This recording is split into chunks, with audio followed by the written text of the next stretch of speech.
रहे थे तो आपने क्यों सपोर्ट किया था? क्यों कंसेंसस के साथ आपने ये बिल पास करने दिया था?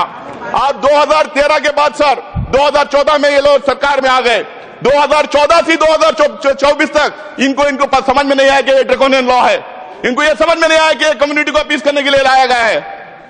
2024 में फिर ये बिल इनको 2024 में इनको याद आ गया, वक्फ बोर्ड ड्रैकोनियन लॉ है, कम्युनिटी को अपील कर रहे हैं। 2024 में याद आया। क्यों 2024 में याद आया? 10 साल क्यों आपको याद नहीं आया? 2024 में इसलिए याद आया क्योंकि 400 का नारा इनको दिए थे, 240 में निपट गए थे। इनको बिल्कुल मेजॉरिटी नहीं मिली थी। इनको अब समझ में नहीं आ रहा कैसे अपना वोट बैंक बढ़ाएं।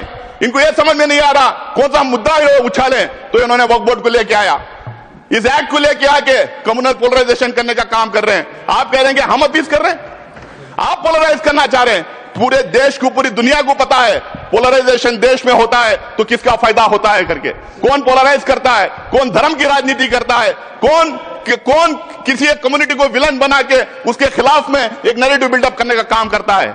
और ये पूरी बिल मैं दावे के साथ कह सकता हूं और पूरे में तत्व के साथ, लॉजिक के साथ यहां पे अपनी बात रखूंगा, ये बिल टोटली फॉल्सिटी पे है, ये मिस इंफॉर्मेशन कैंपेन पे है। एक नैरेटिव बिल्डअप करने की पिछले 4 महीने से 6 महीने से कोशिश की गई है। इसमें सिर्फ ये नहीं, पूरा गोदी मीडिया लग गया इनके सपोर्ट में। इनका जो फेक फैक्ट्री है, बीजेपी की जो आईटी सेल है, पूरी लग गई ये कह रही मिस इंफॉर्मेशन फैलाने में। मैं इनके सारे जितने ये मैं भी जो बात किया मैं आपके सामने यहाँ टेबल पे रखता हूं सर। आप कह रहे हैं, आप रिजिजू कह रहे हैं कि हम ट्रांसपेरेंसी लाएंगे, गरीब को मदद करेंगे, हम वक्फ बोर्ड को ताकत देंगे, हम वक्फ बोर्ड को शक्ति देंगे। भैया आप 10 साल पावर में थे, क्या किए? आज वेबसाइट निकाल के देखेंगे, सेंट्रल वक्फ काउंसिल की जो बात कर रहे हैं सिर्फ किरण रिजिजू का नाम नजर आएगा। काउंसिल नहीं है उसके अंदर, काउंसिल नहीं है उसके अंदर। और जो बजट एलोकेट होता था वक्फ काउंसिल के लिए वो भी नहीं दिया गया। वहां का जो स्टाफ था उनको सैलरीज नहीं दिए गए।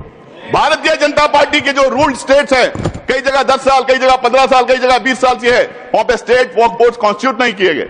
आप अपने शासित राज्यों में वक्फ बोर्ड का नाम नहीं लेते, वहां के वक्फ बोर्ड कॉन्स्टिट्यूट नहीं करते। आज आप कह रहे हैं गरीब मुसलमान को मदद करेंगे, आप कह रहे हैं इसमें ट्रांसपेरेंसी लाएंगे। कितना आप जो असत्यवादी देश के सामने रखेंगे और पार्लियामेंट में रखेंगे। आप हमेशा मिसलीड करने का काम किए हैं। हर एक चीज जो ये बोल रहे हैं इसमें ये सत्य से दूर है और देश को गुमराह करने के लिए, मिसलीड करने के लिए ये बातें यहां पे कर रहे हैं।